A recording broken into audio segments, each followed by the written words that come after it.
Welcome back to What Have You. We are here the very day this Welcome podcast back to a Thursday morning meeting of sisters. It's supposed to go up today, so basically this pancake is hot off the griddle. Current events only. It's Thursday summer, morning. and I'm Rachel Jankovic, Summertime. I'm Becca Merkel. and we're sitting in a field by my house. Yeah, we don't have a really, we're kind of down in a This is not a hole good this view. time. This is not a good view, but it's okay. It's okay. It's all right. Yeah. So, we are in the midst of the summer. Well, it's sweat kind your of- eyeballs out schedule. It's we're right in the middle of the turn where you're still getting used We to have it. not gotten our ballots yet. No. I will tell you, the funniest thing that keeps happening to me, I love it. I really love it. And having everyone at home is a fun thing, but it is hilarious also. And one of the funniest things to me is I keep being like, oh my word, like this is really intense. And I'll feel like, you know what I'm going to do? I'm going to make myself a cup of coffee and like go sit down and read my Bible. And but all the chairs are full. Oh, People are everywhere. Like you're like, wait, is there a place here that no one is that I could sit down and have a second? So I end up going up to my bedroom because it's like, Well, that works. yeah, it works great. But it is funny. It's like so many bodies and ideas and Things to do. Well, I just haven't gotten myself into any kind of system. It just feels like We'll get I forgot that I'm going to need to go to the grocery store. We were all sort of rattling around so in like the house today. yesterday I thought I was going to get really on top of life. Like, you know, I'll do this occasionally where I'm like cooking some things in advance, get some things in the freezer, get some like, so I have like some kind of a backup. Right. Like you feel like I have been playing pretty close to the edge on that kind of thing. You're like, well, there's some cornmeal. I know. And I've got like some frozen pork ribs, and that's all. Would anyone like a pork rib? We could microwave it, but we couldn't because our microwave's broken. And it's a rack, so it won't fit in the microwave. No, I meant, I'm sure someone's figured out how to microwave a pork rib. So anyways. Gross. Yeah, that would be hideous. Anyways, the point in all of this is that I'm like, here's what I'm going to do. I'm going to get up early in the morning. I'm going to like cook some chicken breasts so they'll be ready for my quinoa salad with chicken for lunch, and cooked those chicken breasts, and we ate them all. The kids ate them all for lunch. Like my whole let's get a little jump start on the food prep actually turned out to be lunch just in time. Like where you're like, here I'm gonna feel so on top of things, but everyone's like, what is there to eat, Mom? Is there anything to eat? And I'm like, well, that's about all. Well, I had, Titus, so Rachel's son came over yesterday and helped my son Judah and Nate and Heather's son Seamus, and I gave the three of them hammers and told them to go into the entryway and deal with all the stray nails because we have a sheetrocker coming. I should say that we have a sheetrocker Dun, dun, dun, dun. and I know that I have so far been the mutter taper person, but one thing we noticed is how endlessly slow I go because I don't have all the equipment. I don't want to walk around on those stilts to do our 10-foot ceilings because I just know what will happen. And I can't, those giant, I don't even know what it's called, the scraper spatula thing that you use. I can't wield one of those really big ones, so I have to use the smaller one, which ends up being so much more paddling around trying to get a flat finish with a very small thing. I think is the wise choice. We're getting somebody who knows how to do it fast, and they're coming. So anyway, we just have to deal with a bunch of stuff. Oh, I'm going to be blowing in insulation before they get here. I'm kind of pleased about that. That'd be fine. In our entryway, it's just a small amount. Do you need any of our garbage to put in the walls? We have a lot of like paper and cardboard garbage. You can stuff it in. Old toilet paper. Stuff it in. I think I'm gonna old go clothes. buy. Old I think clothes. I'm gonna We could purchase just do that. I believe we're gonna purchase. Too bad. Anyway, so I've got to get that done like later today, and then we've got the sheetrocker coming. But why did I bring this up? Oh, because the boys were over yesterday doing this, and I was realizing, hang on, we have bread, we have peanut butter, we got no jam. Yeah. We're kind of... We got no jam could be like the name of summer. We got no jam. Well, it was funny. It was like, they were great, and they just kind of rattled around, and I came back and said, hey guys, here's jam. Go make yourself some lunch. It's just it's great. I like the low keyness of the summer. Yes, me too. And it is true though. It's transitional awkwardness, though. It's a different because every summer, I mean, not just summer, every season change. Where we live, we have 4 very distinct seasons. And they come pretty quick. Yeah. So it is as soon as you just got into the groove of one season, it changes. But the funniest thing for me about that is food. We change the season and I can't remember what I make. I'm like, nothing that I've been making sounds good, and I don't know of anything for the future. I can't, and it takes a little while of actually. Yeah. You have to get in a new rhythm of what do we feel like eating? And I feel like right now this is the week where we're trying to settle into that rhythm. No, right, exactly. And But in 2 weeks, guys, we will be so settled in, it will be amazing. Yeah, we'll be here to update you with how smooth it's all going. We won't be surprised at how much food people are eating. I really like it, and I'm really glad it's December. It's just, there's just added. Oh, it's great. It's always a new thing. I'm totally relishing that. Plus, it always makes me laugh because you think you're like, it'll be so good when we don't have to drive everywhere all the time. And then as soon as summer starts, you're like, oh my word, I forgot how dirty everyone is all the time and how much we have to showers all day long and washing the clothes. Oh, yeah.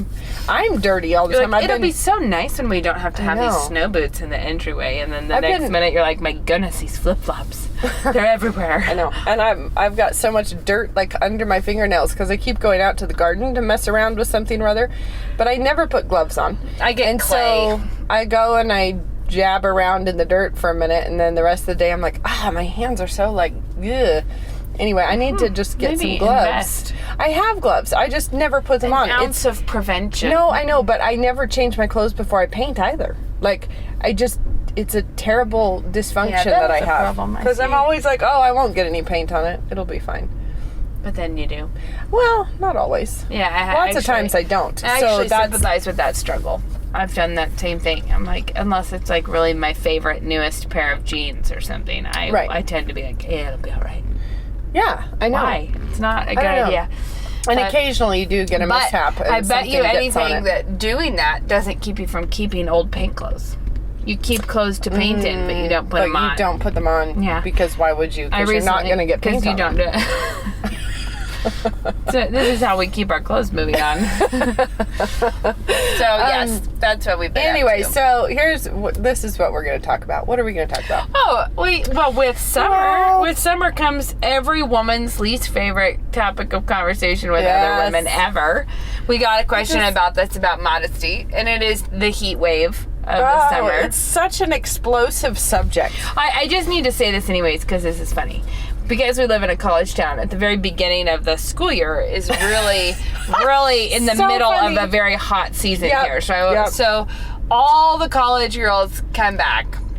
Universally motivated. They're motivated to meet new people. But at the beginning of the year, they're glammed out. Oh yeah, but feels like a week before they are in pajama pants shuffling. Yeah, shuffling through the frozen food section at the grocery store. Right, but the first week that the students are back, it is over-tanned, over-blinged, overexposed. Fake eyelashes. Fake everything. Everywhere. Oh, man.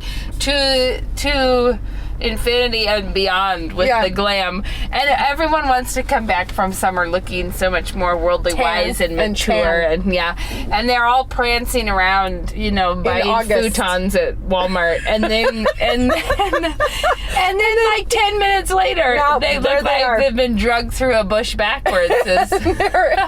And they are in their pajama pants in the convenience food section. Oh yeah, and it's buying so funny. Cases of beer. It's it's funny, not funny. It's not but you have to brace yourself when it's hot weather. But it's they're coming back. They are. They're coming back.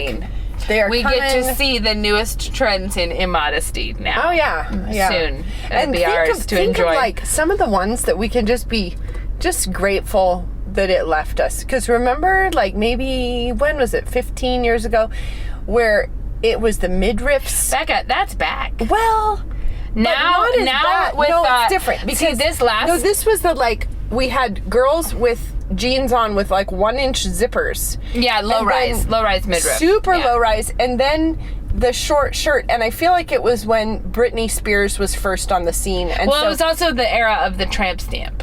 The tramp stamp was there. But then the thing is that there would be what you were aiming for. And this is a problem across the world. Britney Spears seemed to sum up the look that everyone was referencing. Yeah. But it was all the muffin tops. She was also maybe one of 3 people in the universe who could actually do that. So it was blubby muffin tops everywhere. And I just remember it was so unseemly. I have to say though, this last summer when all the students came back, I remember driving through campus and it was the midriff tops with the mom jeans, but cut off so your buns are hanging out the bottom. Yeah. So the high-waisted shorts. But this is bringing back the 80s. Right? No, but it's a very 80s-y thing, like did I tell you this? Boxy t-shirts. Did I tell you my big revelation when I was like, oh my word, Luke, we were shopping, we were up in somewhere with the kids, we were in Spokane, and we kept being like, I've seen this before recently. Like, Luke and I were both feeling that way. Like, wow, this already, like, it seems like they're not taking as long to come back to some of the old trends. And then we realized when we were that age, that was the 70s. And our parents being like, well, we just did this. And we're like, what? That was forever ago when people look. And our parents being like, no, really, this just happened. And we were like, no, it didn't. It's like, no, we call it grunge This is new now, Mom. This is different. And then, but the funny thing is that I realized is that the 90s to now is like the same difference as the 70s was to us in the 90s. Like we're full on being the parents who remember the... It's like I feel like we should have known it was coming when the high rise and the jumpsuits started percolating back in. Yeah, you're like, wait, we've been there. Mm-hmm. We did this. I've been around for this. Yep. And as they say, if you wore something the first time it was cool, you're disqualified from wearing it the second time. But what if you were a second grader when you wore it? See, I'm not sure about that. Well, I'm going to steer clear of stirrup pants no matter what. the great stirrup pants where you would stand up in the baggy part where your knees would slide down to your mid-shin. Because you have a weird puffy part on your shin. Like, the stirrup basically enabled your pants to not look like they were wearing in naturally. I wore my stirrups with penny loafers. Oh, I remember you wearing those. Yeah, well, I nailed that look. We had those elastic, like, clips. I was probably still knock-kneed. Just to... It was a good look for me, I'm but sure. We had those elasticy clips where you could clip it to the bottom of your jeans and go under your foot to keep your jeans looking sharp when you put your socks on the outside of your pants. Oh, because you needed to do that. Because if you sat down, then your pants would pop out of your socks. This was also the era of those half scrunchies that were suspender clips to zip in your tunic in the back. In case you failed to buy one with a built-in lace up the back. In lieu of tailoring, we're going to go with the suspender clip. We're making a huge tunic, and this time we're going to put a bodice lace up on the back. And I had a rayon dress it might be a turtleneck, but you're going to need a lace up in the back. Or a scrunchie clipped on. Oh, my word, the darkness. So as to make it... The dark sea of darkness. But more seriously, to talk about the modesty issue, something that struck me the other day is that... I've told people for a long time when women are like wanting to confront another woman about her immodesty. I have had some very productive, healthy conversations with other women about modesty that have gone great places, like that has really resulted in great fruit. And not a solitary one of those was me firing it up with the rebuke. Yeah, it was always when someone's heart was in a place to be like, when someone's like, you know what I've been thinking about. Yeah. They're like, I'm looking for a second opinion because the Holy Spirit has given me some hints that this might not be it, And some of those conversations were really not a big deal. Like someone's like, is this immodest? And you're like, no, actually that dress is totally fine, but you need to get yourself some undergarments that are doing the work that they ought to be doing because the dress is fine, but you're right that the effect is immodest. Yeah. Like that what's happening here is... But anyway, here's the thing, though. No, wait. I gotta finish saying this because I got derailed. Nope. Stop talking, Becca. No, it is that the fact that fact is amazing, that I don't think I have ever really heard of a woman getting confronted for immodesty that went spiritually really well. It may have gone well in the long run, like it may have come around, and I would include in not going well a woman not thinking about it, just randomly shame, like I would include not going well, even changing her behavior just because she felt shamed by something without any change of heart, without any, So I'm not saying it's not the result of how everyone. Yeah. It's like, are we growing spiritually? But Becca and I were talking before we did this, like, how, is there anything else that's like that? Like, you think, like, if you say to a room of people, the scripture says we should not be liars. And you have everyone like, oh my word. I cannot believe you would say that. No, like, that there are so things, but stupid. you know what they are? They are things Don't drink too much. No, but also women don't want to. There are specific teachings to women in the New Testament that women don't want to obey, and then get angry about. I forgot about that. It's women's to your issues. Husband, or you don't gentle get to preach. And quiet spirits. And you should be modest. But see, this is what I think though.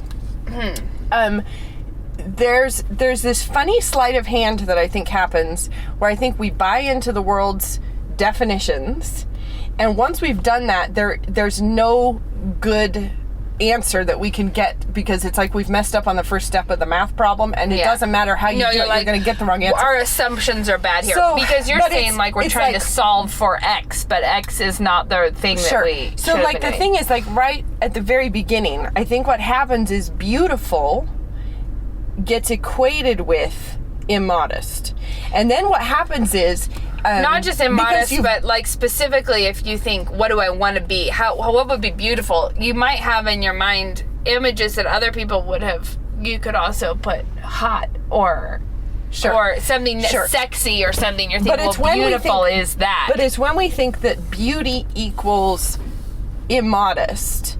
And so then what happens is you have women who get grumpy at somebody who's not modest, who's just beautiful, and they think, look at her being all immodest. So it goes that direction. Or it goes the other way, which is a woman who thinks my only way to be beautiful is to dress like a tramp. And so it's like there's this funny little sleight of hand where we buy into the world's definitions of beauty. And then whichever way we go after that, it's all goofed up. Like either you're confronting some poor girl who's being just fine and accusing her of immodesty, or you're being immodest and getting mad at people who try and pull you aside. I'm just gonna say, and you read all these articles of people saying, but God made women beautiful and we shouldn't be embarrassed of that and we need to rejoice in our beauty. And it's like, okay, fine, that's true. However, you have done this weird thing where you've inserted an ungodly and sinful definition of beauty, and then you're saying God made us to be beautiful, which is true, but because you've put in the wrong thing there, you just keep coming out in indecent outfits.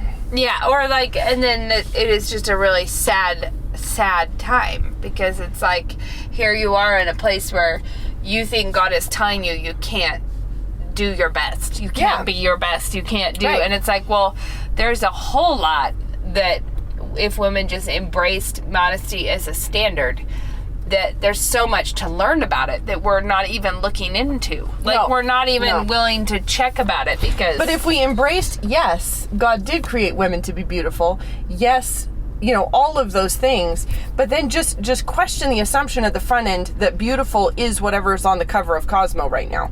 Which, I just have to say, I am telling you about Cosmo. I am like, do they think that they invented sex? Because it's hilarious. Every single time I see a cover, and I never pick it up, but they're always releasing their new findings they're always like, never before. Like the Cosmo think tank is getting together to pioneer something that God invented. I know. Like, you're like, God created this. He created this whole chemistry, this whole situation, and not the people at Cosmo. Like, and I think that's what's funny is that... But this can get people into weird, strange cul-de-sacs in their marriages and stuff too, I think.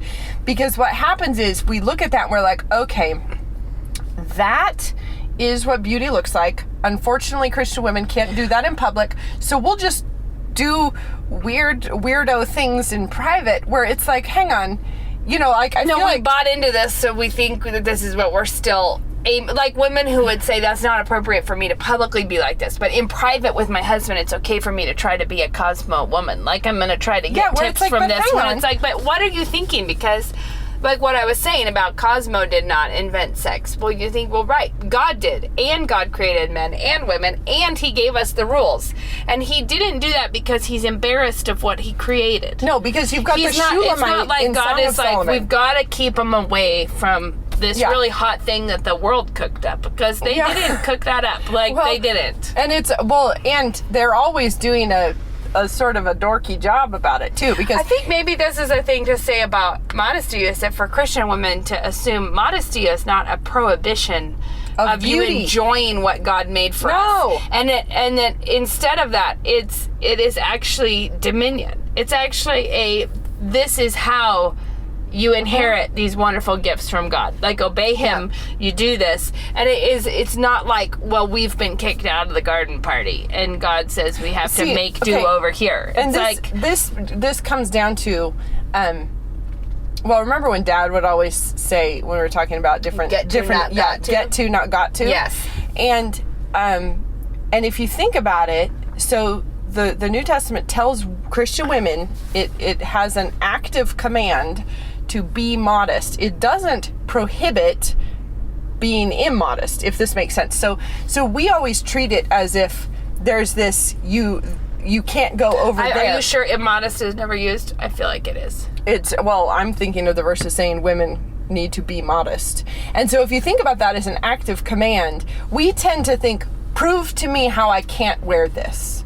Where it's actually the burden of proof might be on the other side. Like, why don't you just for the sake of argument, look in the mirror and say, okay, I'm going to explain to myself how this is modest. I'm wearing 8 square inches of fabric. Let me make the case that this is modest. I repurposed a washcloth from my swimsuit. Yeah. Is this modest? One thing that I think is... But because women tend to go, I don't see how this is immodest. I think the thing though it's just so much more simple than we make it. Like, women are like, well, how could you know then if is this my children texting you? No, it's not. You're good. It's like, how could I know then if this is modest or not? And I'm like, well, it's very simple. Picture for yourself a spectrum. You know, you have this spectrum and you're like, and on the left side of the spectrum we're gonna have a modest t-shirt. Okay. And on the right side of the spectrum, we're going to have an immodest one. And just create those shirts out of it's hard to talk to someone when they're texting, I'm sorry, you know. It's a babysitting job that I have to sort. Yes, I get it. On the one side, you have a modest shirt, and on the other side, you have an immodest shirt. Okay. And we all know the difference. There is such a thing as an immodest shirt. Well, not everyone knows that, but anyway, it's okay. Okay, well, just work with me here and stretch your imagination. Yeah, there is such a thing as an immodest shirt, and there is such a thing as a modest one. Now, just ask yourself, where in that spectrum does your shirt go? Because the reality is that we actually all know the standards. It's not like I get that there are moments where you're like questionable, like, is this and it is an art form, because sometimes something that is totally appropriate with a pair of flip-flops is wildly inappropriate with a strappy heel. Yeah, or it's actually really decent on the beach. It's really bad at church. Yeah, there's things that are, you're like, well, because context matters. It's like, it actually is an art form, and I think we so often want to just boil it down to prove to me from scripture that I'm not allowed to wear this. Right. Where it's like, but wait, the command is to actually actively be modest. It's not just like, here's the fence, don't fall over the edge of it. So you get to go stand as very close to the edge with your toes over as you can, saying, look, I haven't fallen off yet. And that's just the wrong approach, I think. I think what's actually interesting when you say that about a fence is that it seems to me like there is a fence. There is a fence that we're not allowed to cross. You know what I mean? There is like a line that God drew for us. But our assumption, when I said that earlier about like we got kicked out of the garden party, our assumption is that the fence is keeping us like it's there to keep like basically we're being restrained. Yeah, we're all in a the kennel. fun stuff You is put over me in there. a kennel and there's this wonderful stuff happening. And whereas if you think of it being more like a fence that is around the grounds of an insane asylum, and then you have all the Christian girls pasted up against the fence trying to get in. Yeah. Where you're like, surely not. Like that, if God said we're not to do this, it's not a good thing on the other side. It's not going to bless us. It's not going to be fun. It's not going to be freeing. It's not going to be... Not to mention the law of diminishing returns, because you can't win that game. Like, if what you're really rocking at 18, you have a couple of babies. You fell on hard times. Yeah, and if that's the standard of beauty, then we are forever falling short of it. And it's awful when women, I think men are part of the problem, obviously, but I think that this is a problem that women do not.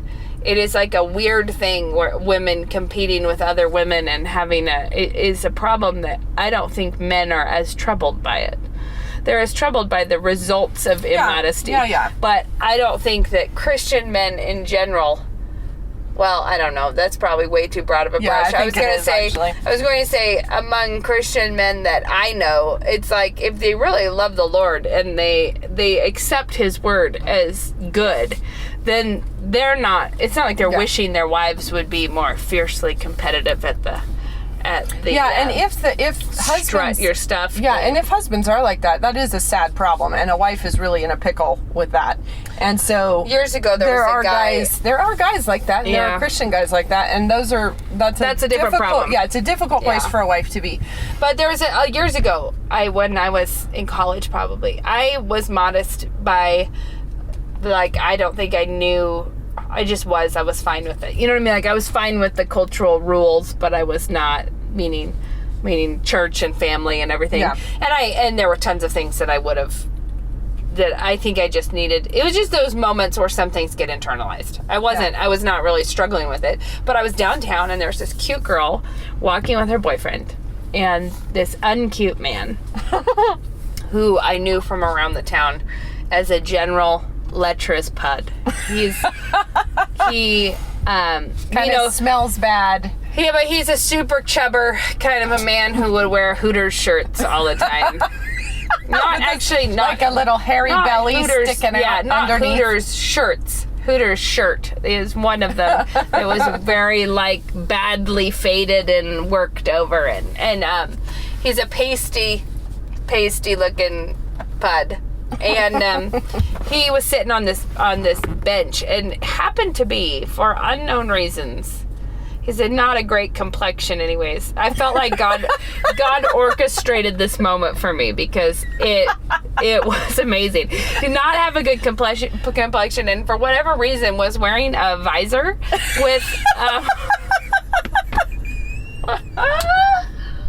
he was wearing a visor with the clear plastic, so it was yellow. It was a yellow plastic visor that was shining the sun through onto his bad complexion face. So basically nothing about it could have been less attractive. Like, it was the ultimate in unattractive, right? And he's sitting on this bench and this cute girl walks by holding hands with her boyfriend, so it was not, and she was actually not even, it wasn't even pushing it real bad. It was like she was just wearing a pair of black, she was wearing some kind of legging spandexy things, but it wasn't like she was out clubbing or something. She just walks by and as she walks by, he turns to watch her rear end, just like open mouth, just staring at her rear end as she goes by. It was this moment where I was there to witness how he handles himself all the time, probably, but I just happened to see the whole thing.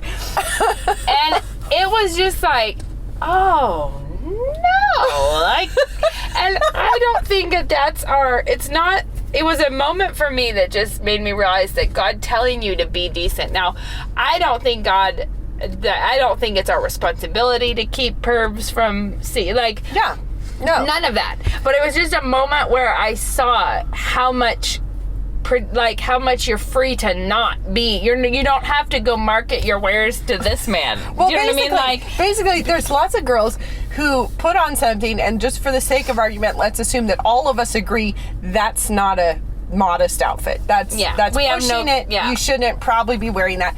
But the girl in her head, when she's picturing the guys who will be impressed by this, it's not the man in the yellow visor. It is not. She's picturing like just a really, like, and I'm just saying. So the frat boy cool who's guys, hot on the trail of becoming so that man. So the cool, right? Totally working hard to be that man in his heart. Mm-hmm. So the cool guys are. Like, it's very funny because the mental image is I will be the turning heads of the good-looking men. Yeah. And not like I'm trolling the bottom for the bottom feeders. Like, for whatever catfish may show up. Far from catching a mountain trout in a fresh stream, I am going to dredge up some catfish of lechery. Like, this is what I'm looking for. And I don't feel like I'm not saying that, like, that's a reason you have to do it. No. It was a moment for me that I saw the kindness of God's design. Well, the thing that is, was like, there are ways that I think women can be beautiful and at the same time communicate a level of off limits. Unavailability. Off limits. Yeah. Like, and I think that actually, It's actually like a beautiful painting with a rope cord in front of it. Yeah, where it's like you don't have it's to not be a ugly. sheet. It's not a pilly sheet hanging up over the masterpiece in the museum. It is a rope cord that is like, and I don't think this indicates boundaries. There's no reason for a woman to feel like she's prohibited from being beautiful. And I think that if you're thinking that, if you're the sort of Christian woman who feels like turtlenecks and denim jumpers with sneakers is the only thing that I can do, then basically you have bought into the world's definition. On my summer outfit. I know, but you have bought into the world's definition because you're thinking beauty equals immodesty. I can't be that, so I have to be over here doing this. You can pursue beauty, but also a level of like unattainability. And I think that the thing. What's interesting about like that, anyways, is it's so much more attractive. Yes, which is flattering, attractive. But girls so often put themselves on the clearance rack, like reduced for quick sale. I think what's also true, though, is that in a world that everyone talks about objectifying women and how we're messing this up, a woman who has that off limits. Like, imagine a woman who is beautiful and not available in that way. She is about so much more than her body. Yes. Because it is now, there is all kinds of, because of that, there is all kinds of what are her thoughts, what are her gifts, what is her purpose, what is her goals. It changes how much she is. Like, instead of being like, everything that you need to know is already out here. Right. And it's like, this is someone who actually, there is a worthwhile depths to pursue. But it is also like, if you put yourself on the clearance rack, everybody's going to shop there. Specifically reduced for quick sale. Exactly. It's like, and I feel like it's such a shame when girls and when women think that's the only path to look beautiful is to do that. And that's what I mean, like having done something wrong in the first step of the math problem. Yeah. It doesn't matter emotionally. Maybe you sort of reflex away from that and then you go into frumpy, or maybe you reflex into it and you just want to be as hot as possible. But a lot of times both of them share Christian the women same who want to mistake. be hot like that. Oftentimes it is there is some level of resentment or something going on with the other church ladies. There is an element of wanting to show everyone that you're not one of this sort. And because and I think that different versions of Christian women can really inflame the other. Like, isn't that like the case? It really, like they push each other. Fest. Yeah, but they push each other further into their errors. Like the young immodest girl. So you've got the middle-aged women who are like panicking on behalf of their sons, and that is really unproductive. Really unproductive. Well, not untrue that you would rather everyone not get their bosoms out at church. Well, at the same time, but the you thing raise a man who loves the Lord more than a man who has to be able to contend with temptations. Yeah, totally. And so don't try to fight them on behalf of him. And you have to be a mother who can raise that kind of a son. It's like fight the temptations for your son by equipping him. Yes. And not by trying to patrol the yes. Oh my word. It's like all these moms who want to be like the meter maid, the parking, Yes. like, I just want to go around passing out infractions. Oh, which is so hideous. And the more that'll they do be that, a fine for your immodesty.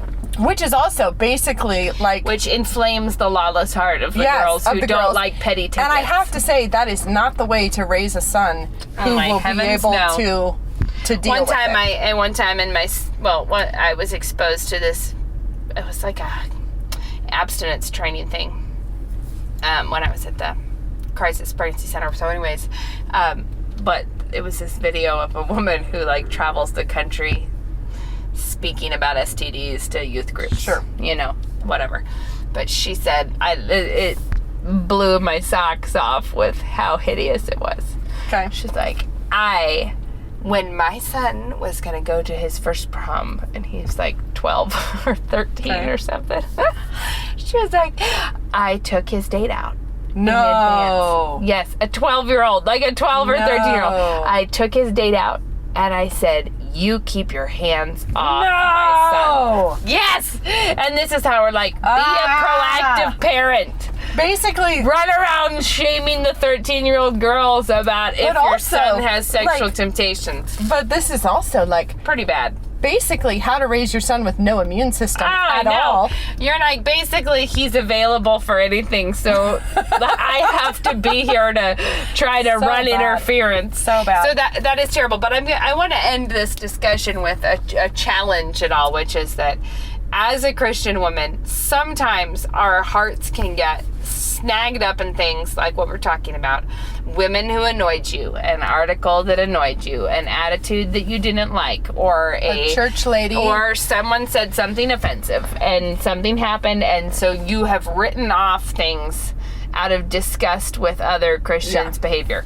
And it's like, what you need to do, like, if you want to know if you're really right before God on this, the question is not about the other people. No. It's not about any of that. And one of the quickest ways that you can tell, and if you're brave enough to do this, is to actually consider just the Word of God, just what God says to you, just opening your hands about your own wardrobe. Like just saying, Lord, if there is something in my clothing that does not honor you, like, reveal that to me. Right. Not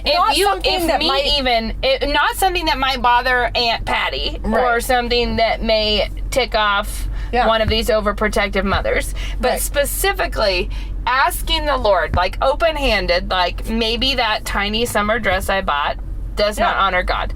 But if you should know, even while I'm saying this, you should know if there is something that you're white knuckling in the back of your closet, because the unwillingness to lay it all open before the Lord and pray about it, and honestly being in a place that is like, if God told me I had to wear navy polyester pantsuits forever, then I would.